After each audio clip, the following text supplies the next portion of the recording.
Tom, can you get me off the hook? For old time's sake. Can't do it, Sally.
songs you are about to hear are intended for mature listening audiences only.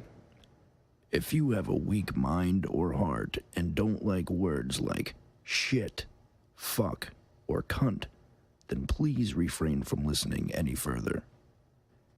It's time for some real music. It's showtime! We have seen imitators. We've also seen duplicators. But now, it's time for the originators.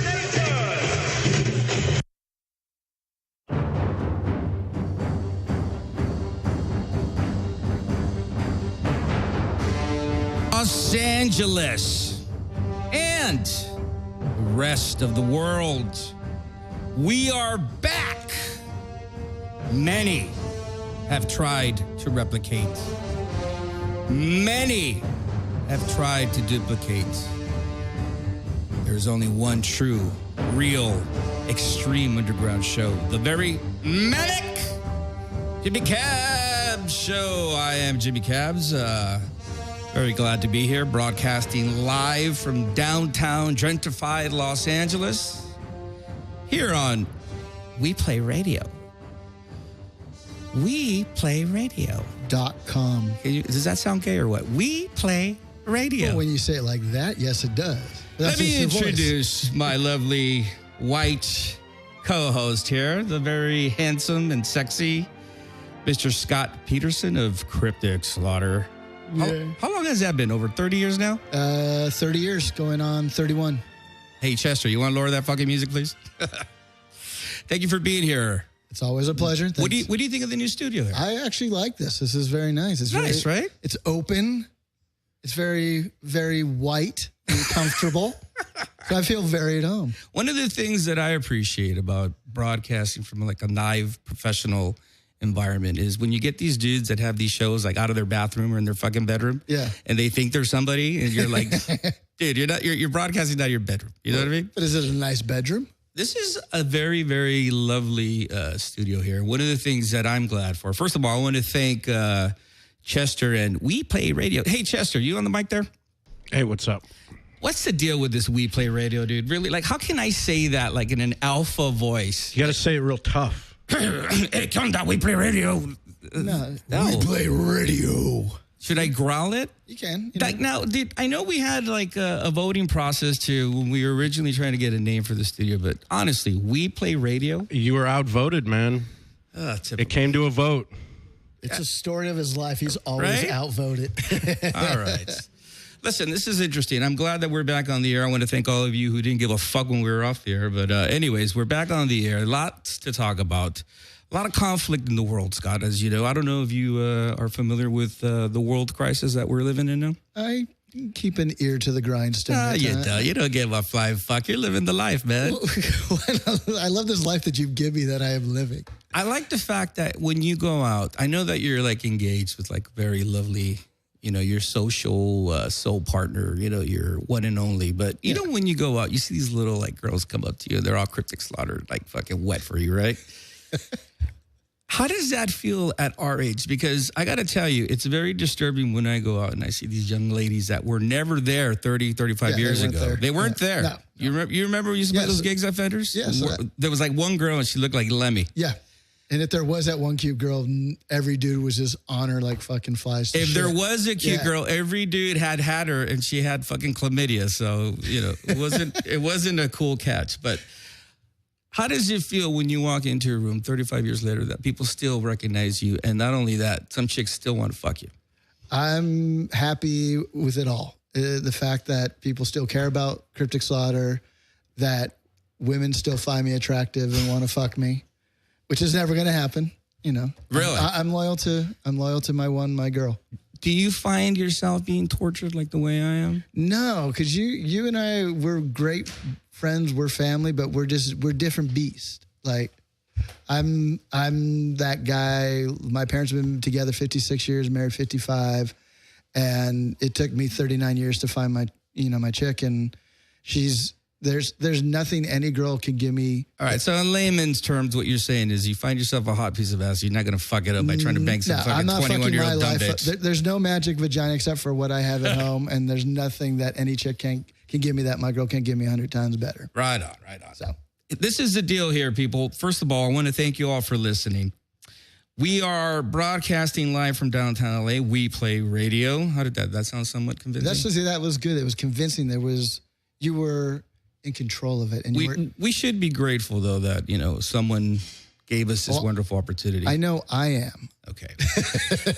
Here we are here. 1-800-893-9562. Why don't you give us a call and fucking welcome me back, goddammit. See if anybody gives a fuck. A lot of conflict going on in the world. Obviously, the Russians are out of their fucking mind out there and fucking not only the Ukraine, but now they're fucking with Turkey, right? Iran, that whole situation with ISIS. San Bernardino here at home.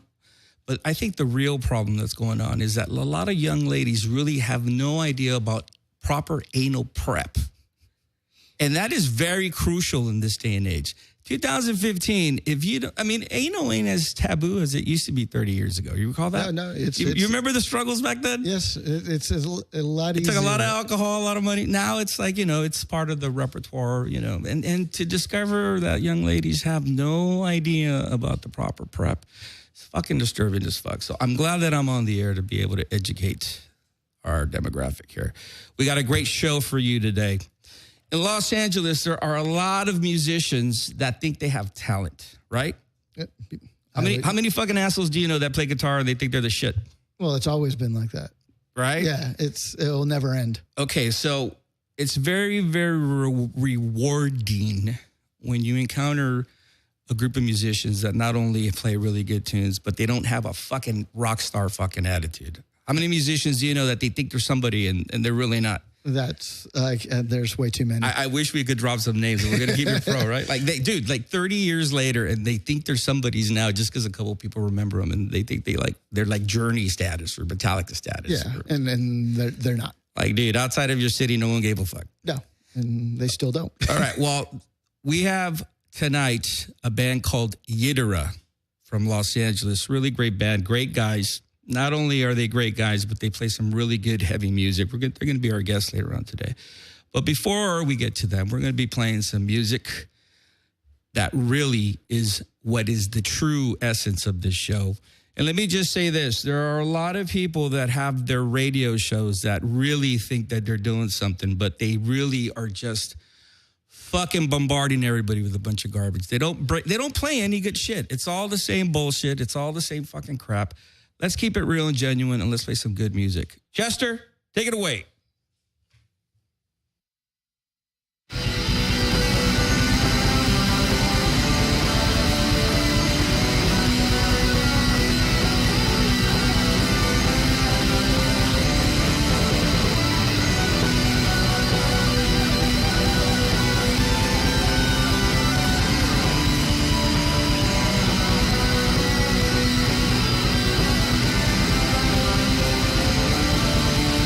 Yes.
And now, here with an unlimited supply of misinformation is Mr. Know-It-All.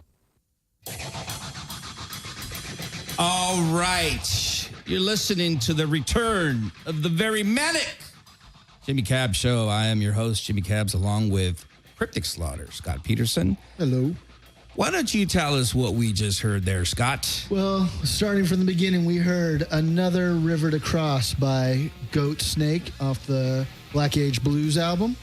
And then after that was Burning In, Spirit Caravan from the album Dream Wheel. And then Marijuanakin by Bongzilla off the Marijuanakin record. And I'm going to try to pronounce the next band, and if not, I'm going to have my good friend to the right of me do it. Being that you are a Caucasian and that you are, first of all, you're not... I'm sorry, I'm European American. You're not this influx from the East Coast that has invaded Los Angeles. You've been here, born and raised. Born and raised Santa Monica. Santa Monica, but at the same time, I understand that the native tongue might be difficult, so I brought in our very manic translator from Aslan, our very own Metal War Zone Adrian. Say hello, Adrian. Hello. Hello. In the mic, fucker. Hello. Hola. It's okay. No INS here. We're cool. That would be Trump hola. is not the president yet, so you're good. I'm about afraid you talking into my mic. It's okay. Okay, so why don't you try and tell us what we just played there? That was Quetzalcoatl from the band Bolan from the album Act of O. Okay, right now there's some people listening going, what the fuck did you just say? So why don't you say that again? Quetzalcoatl. In the mic, sir. That was Quetzalcoatl from the band Bolan. And the album was Act of O. Fucking Mexicans. I love that last right? part. They can build shit. They can fix a fucking car with chiclets. but they can cook like motherfuckers, but when it comes to fucking pronunciation. But anyways, that's a band called Volon here from Los Angeles. Let me just say this. That band, Adrian, would you agree? That is one, aside from a couple of great bands from Los Angeles, that band is fucking amazing, right? Total Supreme. Yeah, they're fucking great. Scott, what else did we play? I like that, Toll Supreme. Then we heard Black Mass Upon the Altar of War by Ritual Combat. Ashen Crowns, Iconophobias. And then... Iconophobos. Phobos? There you okay. Yeah. Jimmy Cabs' writing is not as good as it should be. You should have been a doctor. Right. And then the last was by a good old band from the good old 80s, a song called Disciple of Death by FCDN Tormentor. Tormentor. Now, that demo is from 1986. Let me just say this. All those four bands that we played are Los Angeles bands. Yes. Okay? Amazing bands. Volan, and then also Ritual Combat, which is off the Bulldozer Magazine comp. Okay, Bulldozer Magazine. Go to www.bulldozermag.com. Iconophobos is also on that comp. Great band. And FCDN Tormentor, a band from back in the day. Not this Tormentor that's going around now. Have you seen this new Tormentor that's going around? No. No, there's only one Tormentor. There is only one Tormentor, but there's a bunch of fucking young kids thinking that they're Tormentor, and it's not. Anyways, don't get me started on that. Okay. All right. Los Angeles, as I mentioned before, is home to many, many musicians that not only come from different regions of the nation, but the world. And they all think that they're all going to be fucking rock stars and that they're all talented. It's a fucking pain in the ass. Locally, there's a group of fucking musicians that are also a pain in the ass. But be that as it may, the very few good bands... Although we know how to prep the ass. Right? We're going to get into that. Don't interrupt me. The very few bands that are playing are really working very hard. They're playing the circuit. They're playing live. Let me introduce real quick what I think is one of the great bands of Los Angeles, Yidra. Now, before we begin, first of all, hello, Dave. Hello, hey, Ted. Up, thanks for having us. Hello. Before we talk about this great EP that you just put out and the struggles that you're dealing with playing the circuit and what have you, let me start off with a very, very important question here. Both of you have amazing facial hair, fucking beautiful beards. Be that we're all aficionados of facial hair. How difficult is it to deal with these motherfuckers that come up to you and ask you about your facial hair and how you keep it groomed, and then they want to touch it? How annoying is that? Actually, that doesn't happen to me. I know it does. That's why I'm bringing it up. How annoying is that? No, it doesn't happen to me at all. only people that ever comment on my beard are old black dudes. But see, they appreciate it. They understand it. They do. It's kind of weird. Like I work in kind of an area that's easy. That's the most people there. And I'll be at like AM/PM or something, getting a coffee or whatever, and I'll hear, "Hey man, cool fucking beard, man." But see, that's nice. So that's cool fucking beard. It's better than like. So what you're saying is African Americans admire your facial hair. Old dudes, old guys. Really? Yeah, like older than me, old. And so is that possible? Yeah, I'm fucking old. And so, are you flattered? I mean, kind of, yeah, because I just take it as like, oh, you must just be some like old blues guy. What about you, Ted? What about you? Well, Dave and I, he's sort of telling the truth. I mean, there's been the occasional what we call beard hunters. Oh yeah, the chicks, the beard hunters, where you walk into a bar and then they look like this and they're all. Wow. Well, they know. There's some beard hunters, and I bolt real quick. You catch you catch the eye, right, and then they go to each other and they whisper. And they look back at you and smile, and then I leave, and then I leave them for Dave. I don't mind when young ladies, admire facial hair, but what is hard and difficult for me to accept in this day and age is first of all, men in general. This new generation, they're very effeminate. They're fucking gay as fuck. Not that there's nothing wrong with homosexuality, but, they're gay as fuck with the man buns and all that. And as far as we all know, I mean, we're not part of the trend thing. We're facial hair guys because to be honest with you, like now that I'm not working part of a productive society, I could grow my fucking hair and not give a fuck. Yeah. But it's a fashion statement. What's difficult for me to deal with is when dudes come up and they're trying to. I'm from East LA, dude. I'm from Sedano. No, yeah. No. I have to interject. Okay, There is a band that I went to. I went to a show. There was a band discussing this, a band we all know, and I will not name names. They were all discussing their grooming and their oils and all this other stuff with a girl. And then they looked at me and they was like, "Oh, what's your regiment?" And I go, "I wash." And then I get out and I dry it and I brush it out so it's not tangled and all fucked up. And then I leave. And that's my regimen. Like, there's nothing else. They're like, oh, you don't put oil. I'm like, put oil in shampoo and conditioners on sale. And it goes on my head, goes on my beard. Yeah, I mean, and that was that. And then they're like, oh, like, acting to me like I was like pulling their leg. Like, good fuck, everybody does that. I'm like, nah, I don't. No, dude. This is not because I want to groom something. This is because I don't want to fucking shave every day. Well, listen, aside from your wonderful facial hair, you guys just recently put out an EP here. Yidra. I butchered that name. I'm notorious for it. Yidra. It's Yidra. Yeah. Yidra. Yeah. Okay, let's see. Let me make sure I get it on the fucking camera. They're like an old Russian name. Yidra. Okay, there you go. Cult of Bathory. Oh, you got to break that thing open, man. This is amazing. This is an amazing EP that you just put out. And one of the things that I've always appreciated about bands that are really doing it for reals, because you're not doing the whole fucking, internet thing. You guys go out, you play the circuit, Talk to me a little bit about this EP. You guys just released this. This is the follow-up to Hexed. Yeah. It's old. We recorded like almost a year and a half ago. This EP, a year and a half ago? It was recorded a long time ago. It was recorded a long time ago. We did it as a demo, and then it's just been laying around. And then we kind of got offered, or the basically it was heard, and then a label or Black Voodoo said, we want to put that out as is.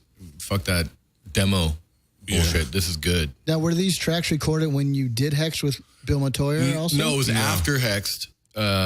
And we went in there to track some demos because we were working on new material for a new full length. Oh, okay. And we did these 4 songs, and then we were moving on with stuff, and we played it for some people, and Black Voodoo said, we want this as is, let's put this out. And it's live too. We went in there and just did the 4 songs in one day. I was just going to say that because when you listen to this EP, it really does have like a very raw, very live kind of tone, which I love. One of the things I hate is when bands go in the studio and then they try to like be in Wayne Malmsteen and all technical and all clean and go in there and just record the shit. The human element is what really, I mean, for a music aficionado like myself, that's what you want to hear. Humans playing instruments, not this whole, clean fucking sound. And what I like about this EP is the fact that it's very raw. So you recorded this live? Yeah. Yeah, the 4 of us went in there, tracked all the music, and then I laid the vocals on later, and Dave did like one guitar overdub. I only overdubbed one guitar thing because it's on Iron Mountain. It's a kind of quiet part, and it was super, super quiet. And so Bill just goes, "Hey man, do another one." Right on. And so they're both like it's both on there, like you can hear the two. But when you're talking about those sort of things got to be perfect or whatever, I hate that. Reign of Terror was a brand new song, like brand new. I hadn't even, when it came to the solo, I didn't know what I was going to do. So right before we recorded, I said, look, we may have to do this a couple times because I have no idea what I'm going to play. See, that it makes it more real and more there. You can feel the energy and that's what's on there. That's an improv lead. Time. It's just that. Yeah. That was the first solo he did. First one I did, and then I when I played it back, I go out of key a little bit in one spot, and Bill goes, "What?" And I went and I go right there. He goes, "No." Bill. It sounds like Bill. And Bill knows when shit's out of key. For sure. I'm like, oh, okay. Yeah. That was out of key. Now, when you recorded this, was this when Bill had his infamous devil dog in the studio? Yeah, Cal was there for the whole day. And how did that dog deal with you? Because I mean, he loved us. Really? Yeah. Okay, because that dog was like the hound from hell. We had no issues with Cal whatsoever. Yeah. All right. We're going to be playing in a little bit tracks off this new EP, but why don't we play something off your prior release, which was Hexed. This is a great tune here. You're listening to Yidra on We Play Radio on the very Manic Jimmy Cab Show. Why don't you call us at 1-800-893-9562. Chester, take it away.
All right. What you just heard there was a track by Yidra. What did we hear, Scott?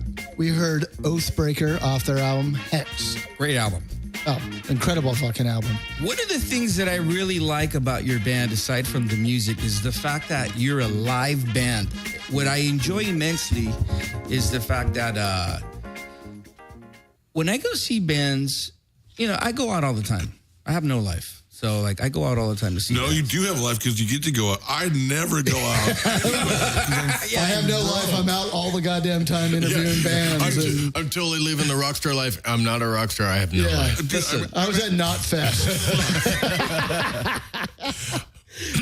Poor Dave. He's all going to AMP and black old people are going up to him. You're right. My life is better than yours. That's what it is. Thanks for making me feel good. You know, I got to remember how lucky I am, even though I'm growing a severe fucking case of dick cheese right now. But anyway. Is that what that smell is? You thought it was a pizza. What I like about your band is that you're a true live band, meaning that you go out and you play. You don't give a quote-unquote show. I hate when I see, like, this whole choreographed shit with the windmill headbanging and the metal stance and you know, like, they're more focused on how they look and emphasizing on the headbanging, make sure it's all cool and it's in unison, right, Scott? You see like that, so you hate that? Yes, no, I just don't headbang because I don't want to fuck up playing when I'm playing. Because now this is what's interesting though. Before this genre of music got so popular, because now, would you agree it's very popular? That's what I hear. Yeah, you know, again, like, I don't go out very often, so when I hear it, it seems. Well, have you noticed that noticed that when you play live, there's like not the same 5 dudes with beards and Pendletons. It's like there's actual attractive women at your shows. Yeah. By the way, how do you deal with that? I mean, I don't take advantage as much as I would like to. Why is that? I think because when we play, I'm usually in a different headspace, and then, like, it's always like right after you play, you're sweaty as fuck, and, like, you just want to go have a cigarette or whatever, and then you got some, like, hot chick, like, and I feel a little awkward walking up to it all just, like, soaking wet. What about you, Ted? I mean, you know, you're the front man. I'm sure you get that attention. I'm totally settled in with my lady and my baby. So but still, you have to interact with the fan base. That works on the chicks even more, though, because, he's taken. Oh, you're taking, huh? Yeah. What? Look at that beard. So I wonder what he uses on that beard. That's the men from the other band. That band. That beard. No, what oils do you use, Ted? Like Dave was saying, when you're at a show, like, by the time I'm done and I wind down, right, there's already like 2 other bands that are playing, so like they've changed their focus, or the show's over. You know, it depends on where we are on the bill. Like, if we're headlining, by the time I'm done and I'm like, okay, cool, I can go talk to people, I'm done packing all my shit, like, the show's fucking over. Yeah. So I don't have time for it. Do you trip out, though, now about how popular this genre of music is and how the different demographics of people that are showing up to these type of shows? And not only that, but how well you're being received. I've seen you play a couple of shows where people really digging your stuff, man. Yeah. Those 2. No. The couple of that shows. was us. That was Jimmy and I. Me and We love you guys. That one really huggy guy. Yeah, that's Jimmy. Oh, right. Go ahead, Dave. It doesn't surprise me that more people are showing up because music nowadays fucking sucks. Oh, yeah. You know, and so if you're looking for something different, other than, I mean, I'm sure they probably go to other things too, but, like, that doesn't surprise me. It's good. That's the other reason. Yeah. There are bands that are in the genre, as you say, that aren't good, that are sort of going through the motions because it is popular.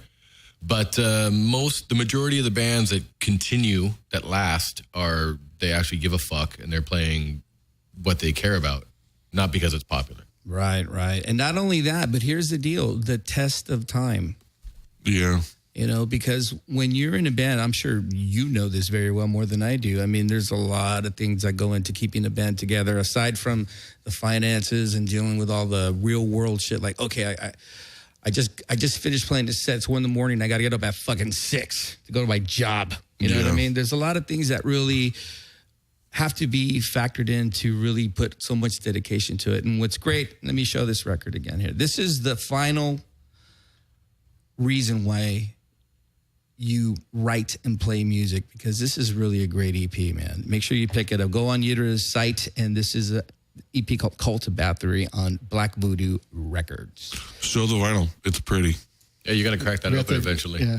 You know, We got to do that on the next break. We're going to do that on the next break. One of the things that I've noticed about your live shows is, Ted, you're no longer playing guitar.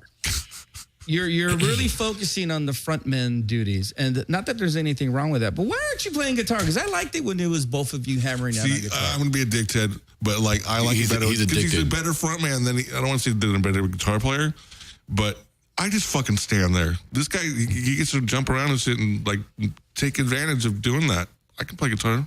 You can write all the songs you want to. Also, I'll play them. Yeah. The truth of the matter is I like to do both. I like to do all the theremin, the vocals, and playing guitar. This EP, the first album, Dave played guitar on every track. I didn't play anything. Why was that? Well, some of the songs were written with two guitars in mind. Dave, are you a Nazi in the studio? No. Actually, no. Because the first record, I basically did write everything. There was just a couple of parts that he threw in, like in the process. Dude, are we gonna go on this? Yeah. The old bridge on the Ravens flight was mine. I don't want to be the guy to break you guys up. No.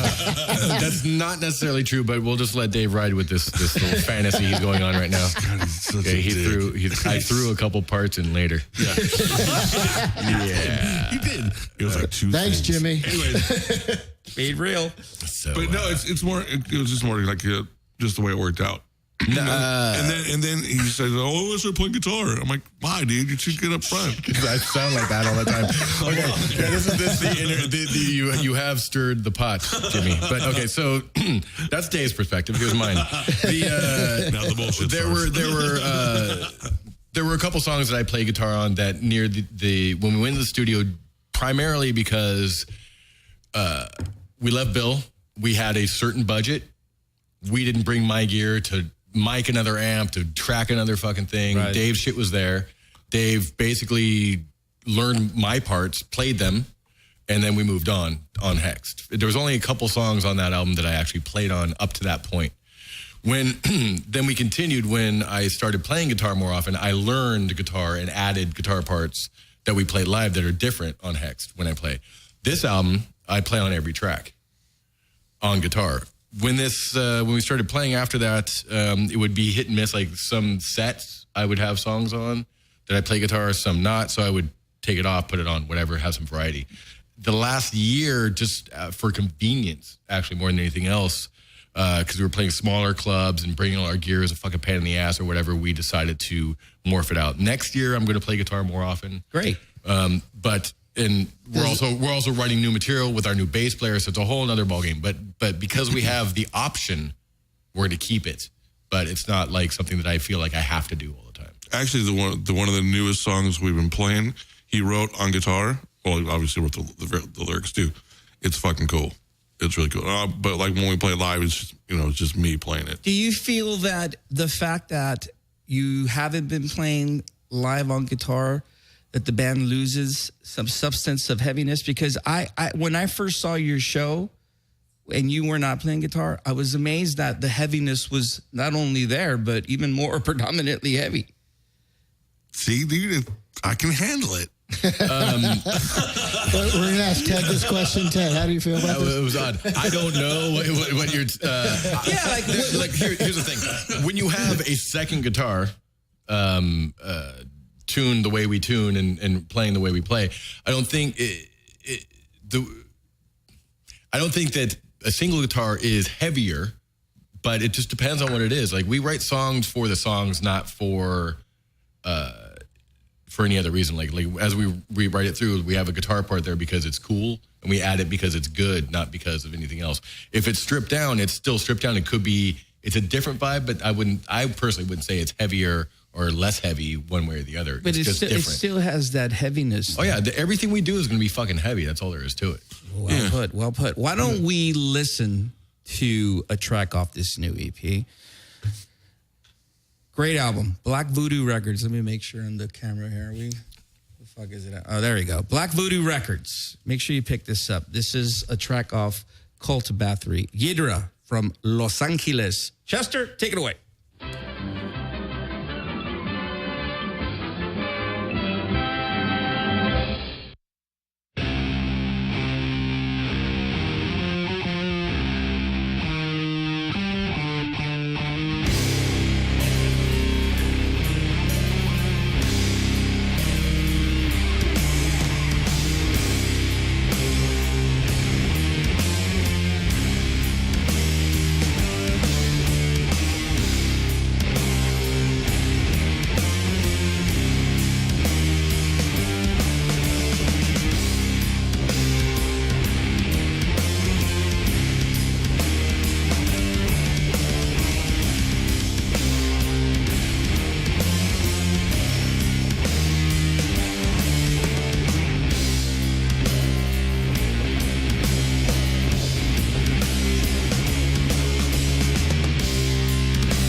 It's funny because I remember when it was happening, we were just looking at each other. Shut going up, you fucker. Yeah, cool.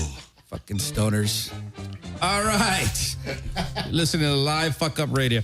You're listening to the very Manic Jimmy Cam Show on We Play Live. How annoying is Dave? You're in a band with him, right? Dude, I'm a fucking asshole. How do you deal with this fucking guy? Complete asshole. Well, the thing is, he's just as much of a dick as I'm an asshole. Oh, wait. So. Now we're talking about anal again. No. I deal with him very carefully. Yeah, I can tell.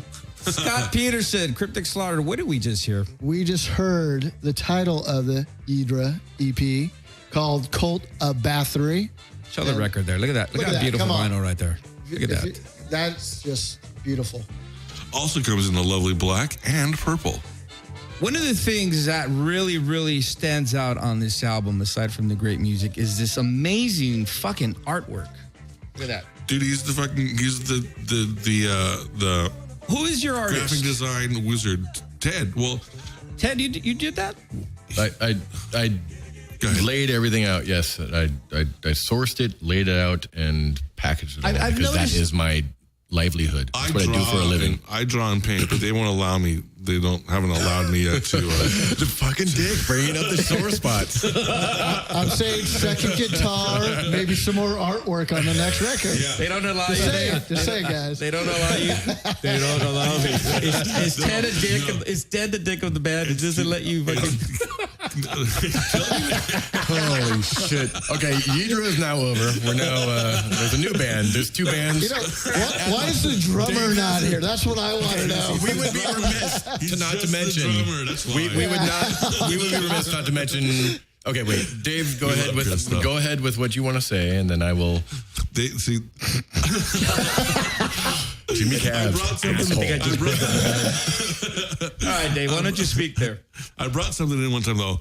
It's cool, but it's just too comic booky. Oh. And then I was like, wah, wah, did it hurt your feelings? Fuck yeah, it did. and then what's funny, like that new shirt design, the one that I love so much? Yeah, this one right here. Yep. He goes, so hey man, I found this artist does some fucking awesome shit for like to do a shirt. And I was like, what? Why? Like, are you fucking kidding me? And he goes, well, we got to see his stuff. I'm all, dude. Do you feel underappreciated? And then he showed me this stuff, and I was like, oh. Yeah, that is pretty badass. Okay, yeah. Okay, cool. Cult of Bathory is on Black Voodoo Records. You have a new bass player. Eric. Talk to me about that. What happened to your old bass player? He split because he had a kid. Oh, so financial reasons? No. Responsibilities of real world? Yeah, he just wanted to step back and so, but we're still all friends and stuff. Yeah. He had a kid 2 days after I had a kid. Oh, wow. Crazy. Yeah. I think they called each other and said, okay, you ready? Go. I'm going in. Were you guys at the same hospital too? No. No, okay. No. Your new bass player fits in very well with the band. Was it a hard search to find someone that would fit in very well with the chemistry of the band? We lucked out. Fuck both. Yeah, you lucked out. Los Angeles is a bunch of dicks. Yeah, well, there was one guy that. No, we're not going to go there. There are some interesting people in Los Angeles. And yeah, some people show up to try out that didn't bother learning the songs. And you're like, why the fuck am I here, dude? Yeah. What the fuck are you doing? I'm Geddy Lee or what? I have an awesome beard. No, not even that. He's like, I just wanted to hang out with you guys. I'm like, oh, seriously, motherfucker? Jesus. He actually said that. Yeah. But we lucked out. We would put out the feelers through friends of friends. Like, let's get somebody. And we thought, we played around. Some people might be into it. Hopefully they'll want to do it. And, how many bass players and drummers are really fucked in LA in particular because they're usually in 2 or 3 bands already. So that was sort of what we were getting. And then we went to a bar to hang out with Bill. And this guy that we had met a few times, we're just like, fuck, we're looking for bass players. Like, I'm in a Sabbath cover band. I'm like, dude, you need to try out for it. You fit in very well. Let's just fucking do this and try it out. And we sort of browbeat him. He showed up and he's like, oh, yeah, this is shit. We want to do this. Now, you just recently played with Crowbar. Yeah. How was that show and playing to the Crowbar audience? Did they get what you were doing? Seems like it. I don't know that we played to the Crowbar audience, actually. I think there was about as many people there to see us as there was to see Crowbar because of the night that it was. We were going up against King Diamond. Yeah, King Diamond was playing that same night. So, and there's a lot of other shows going on, and that's sort of like the LA thing. So I think that it was, equally matched, but the Crowbar Yidra crowd was like the same crowd. Right, so it wasn't like a situation where you stood out immensely or anything like that? I don't know. I don't think so. Did they reviving the we tunes? played with Teeth, and we played with another band called Chemical Burn, right? Yeah.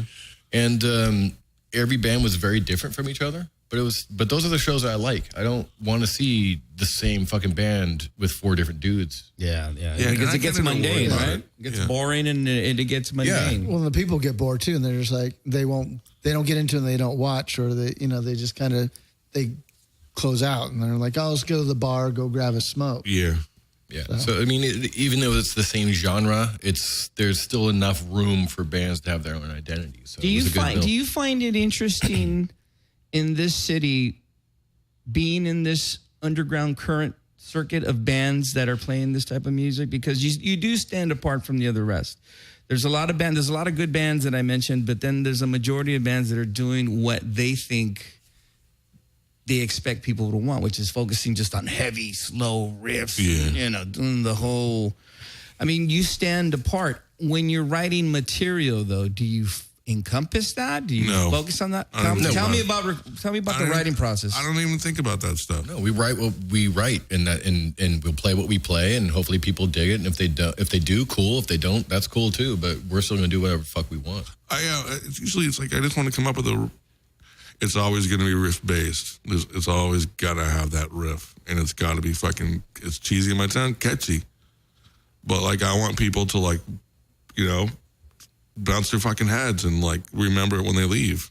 Yeah. The greatest compliment you can get as a band, and I'm sure you can attest to this, is when you pack up and you're leaving and the sound guy goes, "You guys are fucking awesome." The sound guy hears thousands of fucking bands. If they even acknowledge that you exist and they're not just a complete dick to you because they're like, oh God, another band that sounds like fucking Pantera.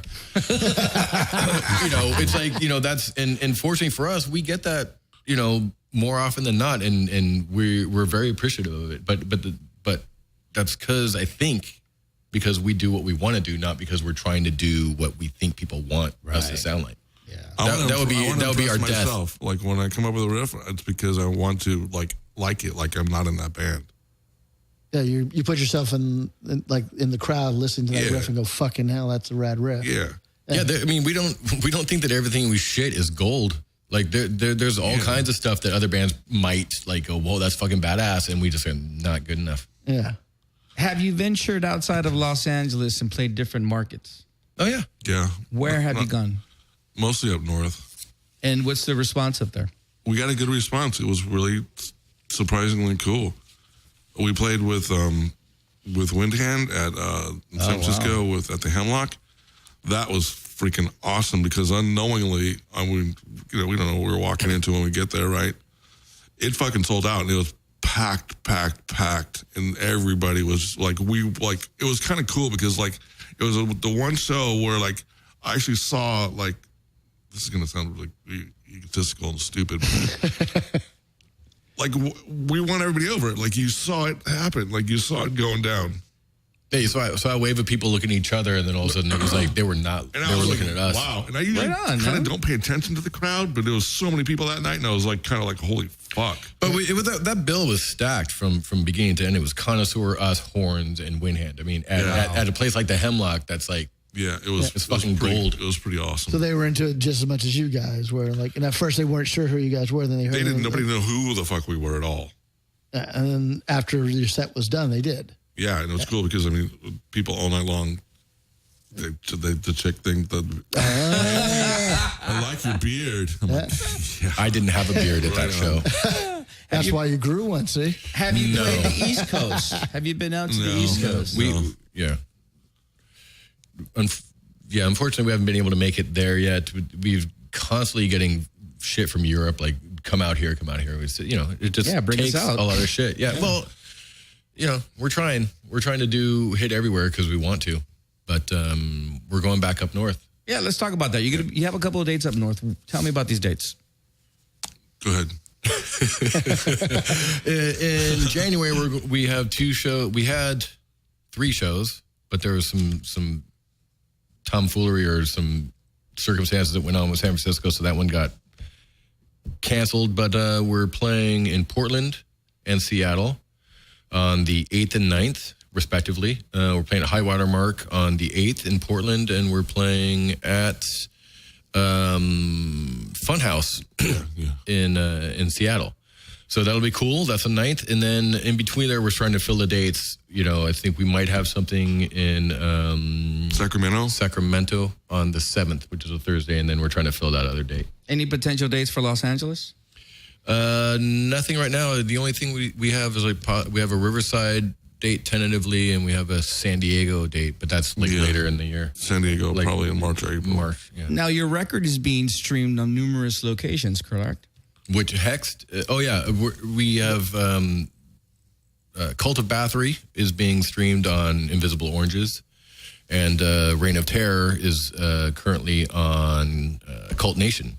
But tomorrow, Obelisk is streaming the whole thing. The day before it's released, technically for sale, you can hear it all on the Obelisk tomorrow. Scott, why don't you show that album again, how beautiful it is here. One of the things that I really enjoy, aside from the great music, as I mentioned, is being a vinyl collector. Boy, that's another hysteria that's going on. I mean, dude, albums are going for like $30, $40. Like, what the fuck? But anyways, look at how beautiful that record is. So anyone, very nice splatter vinyl. Anyone who loves to collect, add that to your collection. How can people get that? The red splatter, that's exclusive to us, so you can buy it at our shows or you can buy it at yidra.com. The black vinyl and the purple vinyl are available through Black Voodoo. We also sell the black as well. But so Black Voodoo exclusive purple, we're exclusive red splatter. We both sell the black, and then on tour you can get any of the three as well. And also Hex is still available on double gold vinyl. Is that still available? Yeah. Oh, I thought that sold out. We sold out of our copies, and then the label sent us more from their stash. Nice. Because they're in Germany, and we're almost out, though. They need to send us another batch, or it's going to be sold out stateswide again. And how can people how can people purchase that album? Same, Yidra.com. Yeah. Yidra.com. Everything is up on there, yeah. All right, let's listen to another song off this great EP here. One of the things that I want to mention is there's so many great bands in Los Angeles that are unfortunately not being recognized. Tonight, you're listening to one of them that are great. Make sure you pick up Cult of Bathory. True, real musicians doing what needs to be done more, which is playing real good music. Cult of Bathory. Pick it up on what's the site again? Yidra.com. Yidra.com, yeah. Yidra.com. Chester, take it away. Fredo, you're my older brother, and I love you. But don't ever take sides with anyone against the family again. Ever.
All right. You know, on December 7th, 2015, we lost John Garner of Sir Lord Baltimore. So, what a great fucking band. We want to obviously rest in peace there. Scotty, what did we hear? Well, we started off with Reign of Terror off the Cult of Bathory album by our guest in the awesome LA band, Yidra. All right. And then after that, we heard Feed by Ancient Altar off the Ancient Altar record. And we ended with Lady of Fire by Sir Lord Baltimore off his album Kingdom Come. Yidra. We've been mentioning, obviously, the great new EP that just got released. One more time. This is on Black Voodoo Records. Make sure you go and pick it up. It's amazing. And you got a couple of dates that we mentioned. You're playing up north. What else are you planning for the upcoming new year? What else is going on? You mentioned you're writing new material as we speak? Yeah. You know what? I think we just sort of take it each day as it goes. We don't. I could just see those three brain cells fighting. What were you smoking outside? What are you smoking outside? It's in the eyes. I wasn't smoking anything. Okay, yeah. Tell us. Yeah, we're working on. I don't partake, so I will say we are working on a new record. We're already writing for the new record. You guys are very productive, man. You guys are you guys always writing and playing? Yeah, well, yeah, because it's funny because at rehearsal, I'm going to talk too much or say shit I shouldn't say. I forget our songs all the fucking time. We don't play them. And we don't play them a lot. Because at home, that's what I say. At home, I don't play the existing stuff. I'm always just trying to come up with other stuff. So if there's a song that we haven't played for a while, I'm like, oh, I got to listen to it. Would it be safe to say, and correct me if I'm wrong, Ted, but Dave, are you like the main co-writer of the band? Dave, are you the main co-writer? Yeah. When it comes to the music part, yeah. Really? Yeah. Okay. But he's written, like on the EP, the instrumental song, Iron Mountain, Ted wrote that. Did you name that title after the band? Yes. Yeah, our good friends Iron Mountain that became Ancient Altar that we share a rehearsal spot with. Great guys. Yeah. We know Bill Tuck ever since we were Punk rock kids days. in hardcore bands playing together. And when we were moving to downtown DR1, which doesn't exist anymore. We had a spot. We were moving. We asked them to join us. It's just the old. Yeah, the great old days, a good community of where you bands supported together. each other. Yeah, that's what we're all about. I mean, you'll see me liking, supporting, sharing, promoting other bands Do in the you scene. see that old school vibe out there now? Because No. you're in the circuit. They're dicks, right? There's a No, lot of- it's most of that shit. I'm gonna be pretty frank right now. We do it. It's not reciprocated quite a bit. I think there's some other shit going on in this scene, even though it's small and there's whatever. We try to promote. Like we had friends of ours bands playing like the Thief Show. We were overlooked for that. It's cool. We promoted it. We said, hey, check out these bands, whatever. We don't always get the same nod, but fuck it. We're gonna do what we're gonna do. If people are gonna be dicks, then they can be dicks. It's all Now, good. this is what's really interesting about not only this scene, but the fact of having that old school ethics. It's the fact that, eventually somewhere down the line, you see someone rise and you see them fall. So being sincere and being humble means a lot. I'm not saying that we're humble. I would say you are. Well, I mean, You're we're not sort a of dick. honest. If you were Well, a dick, you wouldn't be here. I'm kind of a dick, but the truth of the matter is, I still like. Are you moody? Huh? Are you moody? Are you moody like me? I'm pretty fucking I am moody. Yeah, completely. Oh yeah. But I know this shit, you know what I'm saying? But ultimately it doesn't matter. Like we still want to support and raise up our friends and the people that we think are good.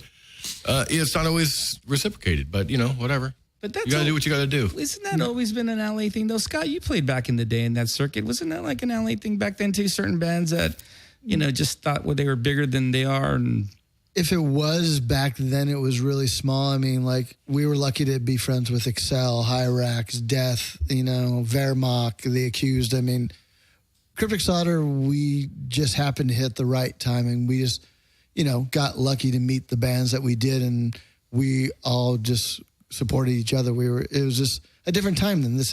Yeah, there's a camaraderie. Even the reason why COC got signed to Metal Blade was because Slayer said, we'll get you guys signed. Yeah, and we got signed because Caton gave Brian Slagle our demo and talked us up. And then, I mean, it was all who you were friends with, but it wasn't like how it is now. It's like all who you know. It was everyone wanted to help everyone out because the scene was this big. Right. And nowadays it's like, oh, if we're even this big, we can make a living. We can quit our jobs. Back then, as you know, we never fucking thought that. It was just more like, oh, we get to make a fucking record with Bill Matoyer. That fucking rolls. And I think in this day and age, everyone sees it as a job, as opposed to these guys who do it for the love of it. And that's why the albums are so good. And that's why Bill Matoyer works with them. That's why you like them, I like them, and why they're, and I hate to say it, but in my mentality, the same way, it's a dying breed type of mentality. Like, hey, let me support this band that I like, regardless if it helps my band at all. I'm going to support you guys because I believe in your band. Yeah, well, I mean, we'll wear our friends' bands' shirts on stage, whatever. I mean, that's once again, it's because of the cloth that we were cut from. That's how we do shit. Yeah. Lots of people don't do shit the same way. It's a competition or something like that. Like somebody's like jealous or whatever of anything, But we work with Bill because he's badass and he's done amazing stuff and he continues to do amazing stuff. And we're lucky to be on his radar. Yeah, when I first found out about Hex, we're going to record with. Well, actually, we did one song with him before that's on our old first demo thing. I was totally stoked, right? Bill Matoyer. Like, fuck, right? The legend. He didn't work with me. Every fucking record, I was one of the guys that would read all this shit, I knew his name completely. Yeah. I was like, son of a bitch, that's fucking awesome. Do Trouble. and fucking Slayer. Right. He's going to work with COC. The first Metal Massacre. Yeah. I mean, Metallica with Hit the Lights on there. I mean, he's... Do you see yourself working with Bill Montoya in the future for your new tunes? Yeah. Of course. Do you feel that he has like that? Until he says... He knows the band very well in the he's studio. done with us. He says, like, fuck you guys. Follow the Cryptic Slaughter rule. On your third release, stick with Bill Montoya. Do not go against Bill Montoya. No, we learned the hard way. Yeah. No, I mean, Bill Montoya, I felt the same way with you guys. When I met Bill and I knew we were recording with him, it was like sitting in the same recording studio with him is going, this is a guy who just did fucking Show No Mercy, Hello Waits, Haunting the Chapel, Live Undead, and he's recording my band. But he's awesome. There's a reason why we're all still friends with him. I think he really does have a good view of the band, and he really does bring out certain elements of the band very well when he records you. Well, when we just go and play. He doesn't do anything. Well, it's all done. We just show up. He's fucking sleeping when we're playing. Bill's not even there. It's me. When it comes like the whole drum setup, like the way he mics the drums and all that kind of stuff, dude, Bill gets like crazy killer drum sound. Well, he does. He did a good job on this EP. Can I say one really quick story with Bill Montoya and you guys? And I'm sorry to cut you off on this. That's all right. Fuck that guy, dude. Say what you have to say. Yeah. When we were there at Load It watching you guys, and Bill and I were talking, and I was telling him how much I really like you guys. You were both loaded too, by the way. Loaded. No, it wasn't that. There wasn't like a bromance going on, But we were talking. I was just saying how much I like the production, how much I like the band, and Bill's main word was like, "Yeah, that's why we record them because I like them too, and I like what they do, and that's why I want to record them." And that's the kind of guy Bill is. Yeah. And that's the best compliment you can fucking ever absolutely. get. Totally. Absolutely. And it's an honor for sure. And the idea that he would even, when I go, hey man, I think we're going to come in there and we want to record maybe a 7-inch next or whatever. He's like, fucking let me know. Yeah. Let's do it. Yeah, he's a great I really guy. think he does wonders with you guys. I mean, he really knows how to polish the band very well. Yeah. Yidra. I'm not saying shit about that. Not as good as you, buddy. You I think you should polished get him me in on way the better. artwork and the guitar riffs as well. We just went in there and just Nobody played. polishes like Jimmy. You just go in there and just fucking play. Just play. Oh my god. Call to Bat 3. I fucking hate my guts. Call to Bat 3 is Yidra's new EP. This is out on Black Voodoo Records. And as we mentioned, Cult Nation is streaming this, correct? Reign of Terror. The song. Just a song. The song. Invisible Oranges. Cult of Bathory, the lead track. And Diabolus. The Obelisk is streaming everything tomorrow. And then you can buy the record from both Black Voodoo and from Yidra.com starting Friday. All right. And make sure you go check out Yidra. They got 2 dates up north. The 8th, January 8th, that's in Portland. January 9th in Seattle. And possibly some more dates they'll be added. So make sure go to your site, which is www.yidra.com. That's correct. And Facebook, Yidra. You got to go to Facebook. And Instagram. Don't forget Instagram. Oh, yeah. Instagram. Instagram's there too. We got it all covered. All right. We're going to play one more block of music, and then we're going to come back and say farewell. I want to thank both of you guys for being here. Yidra. Thanks for having us. Ted, Dave, thank you so much Sorry for my assholeness. It's all good. But It's I that can't help magic it. touch. I can't help it. Chester, take it away.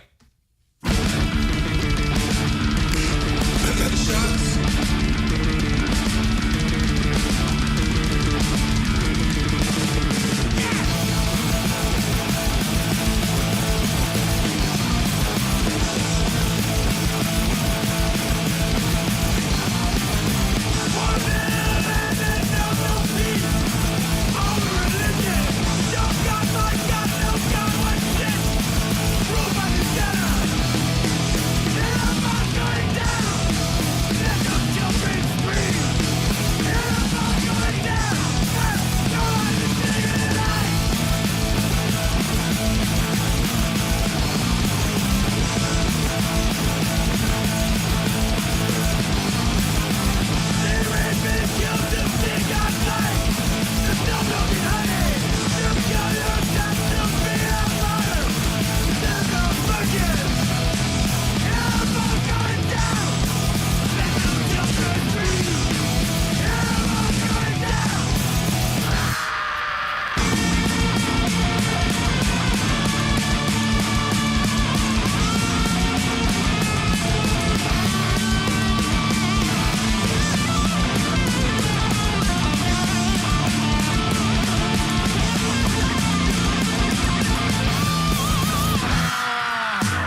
warrantless wiretapping, and other excesses eroding our civil liberties.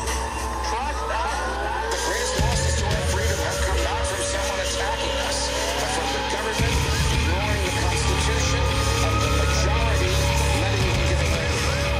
The owners of this country know the truth. It's called the American dream because you have to be asleep to believe it.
I'll tell you one thing that every good soldier knows. The only thing that counts in the end is power. Naked, merciless force!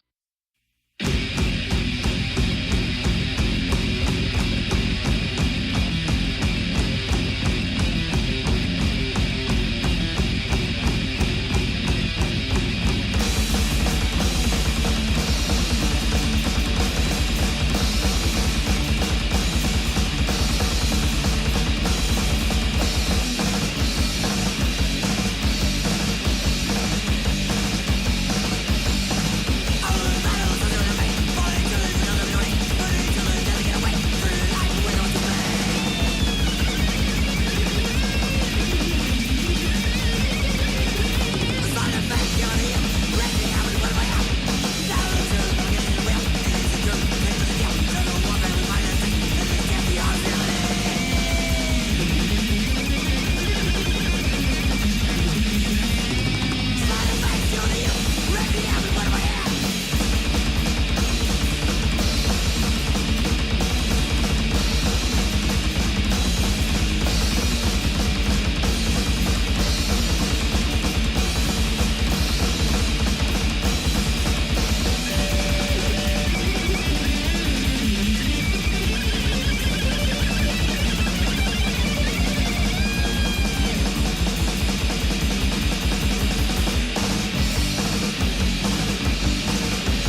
All right. Scott Peterson, what did we hear?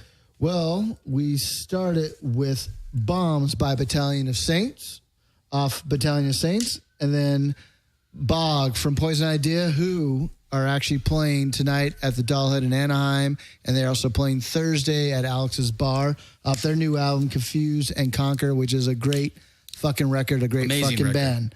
After that, we heard State Oppression by the almighty Italian Raw Power off Screams from the Gutter. And speaking of Italian bands, we heard Mi Santa Troppo Asensio Unco by the almighty Crippled Bastards. Yes. Yeah. That was great. We didn't have to bring in our mighty... I saw it. I think Giulio from Crippled Bastards actually Say that appreciated again. That was pretty hot. Do it again. Misantropio Asensio Unico. I'm wet. That was amazing. That's all right. That's not too hard. I don't feel, but it's all right at the same time. And then we heard the American Dream, American Dream Dead by Gnostic Front, and a song called, which this band a song called War of the Knife by my band, Cryptic Slaughter. You got some stuff coming up about Cryptic Slaughter. Why don't you tell us about that? Well, we have the Stream of Consciousness reissue from FOAD. Great record label. Which, yeah, I mean, incredible record label. We've done Life and Grave demo with them. And we're also working on a live CD, DVD / small documentary with FOAD, which will come out next year. And we have our Set Your Own Pace skateboards by the almighty Bat Skates. And you can get that at batskates.com. And there'll be more merch from Ash Music and... more to come. Little Scotty, keeping Cryptic Slaughter alive, man. Someone's got him, man. Someone's got him. Here's some shows that are coming up that I want to mention. Tomorrow, obviously, Graveyard is going to be playing with Earthless at the Fonda Theater. That's going to be a great show. I'll be there. Friday, Wolfhammer and Atriarch are playing the Lexington. That's in downtown Los Angeles. That's a must. You mentioned Battalion of Saints. Saturday, the Battalion of Saints are playing at Cafe Nella. Nice. Sunday, Saviors at the All-Star Lanes. Those are all great shows to attend. Make sure you try to get out there.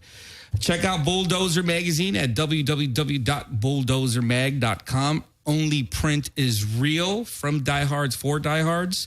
If you're looking to see what events to attend, aside from the ones I mentioned, make sure you go to City of Devils blog. Great site, has a lot of good music going on. I want to thank my guests, Yidra, Ted, and Dave. Thank you so much for being here. Thanks for having us here, man. Make sure you pick up the new EP, Cult of Bathory, on Black Voodoo Records. Go on their site to keep tabs on what's going on with these guys. I want to thank Salvador and Mike for not being in jail. And I want to thank our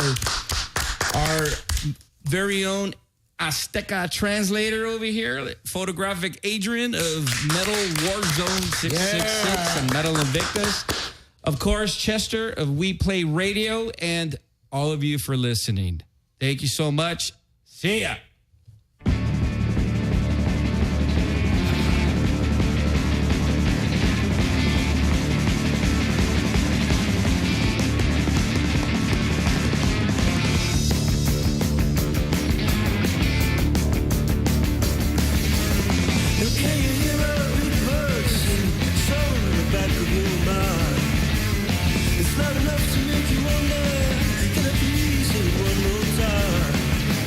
Say no.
you in the everyday.